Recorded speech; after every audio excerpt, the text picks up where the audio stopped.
اختلال في التوازن البيئي أدى إلى سطوة البابون، فغياب النمر العربي عن مستوطناته في أعالي الجبال وتكبيله خلف هذه القضبان خشية انقراض هذه السلالة النادرة، فضلا عن استهداف البشر للمفترسات الأخرى كالضباع والذئاب وغيرها.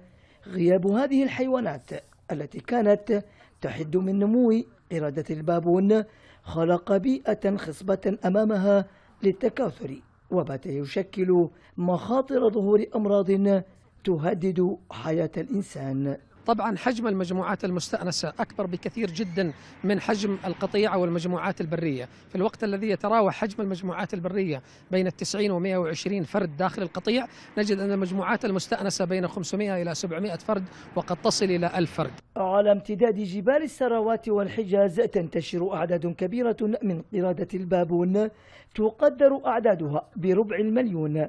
تشير المسوحات الحقلية لمناطق انتشارها بأن 65% برية لا ضرر منها على البشر، بينما تتوزع نسب أخرى تسبب مشاكل على القطاع الزراعي، وأخرى بنسبة 4% مستأنسة تعيش على الغذاء البشري على الطرقات وأطراف المدن والقرى. الحلول المقترحة لمعالجة مشاكل القرود في المملكة تنقسم إلى قسمين: حلول قصيرة المدى وحلول بعيدة المدى. حلول قصيرة المدى تستهدف معالجة الظاهرة عبر تخفيض الأعداد، التعقيم للذكور، التعقيم للإناث، التعقيم الكيماوي، التعقيم الجراحي، واستخدام السياجات الكهربائية.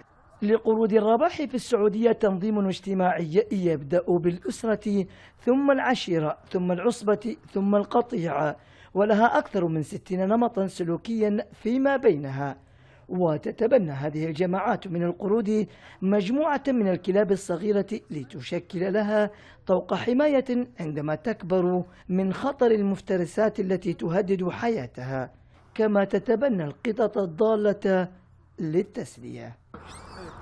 أثبتت الدراسات الوراثية أن هذا النوع من القردة يرجع تاريخه لحوالي 400 ألف عام، وهو النوع الوحيد الأصيل المنتشر في السعودية والجزيرة العربية وأجزاء من شرق القارة الأفريقية. من عقبة الهدى، بالطائف، خميس الزهراني، العربية.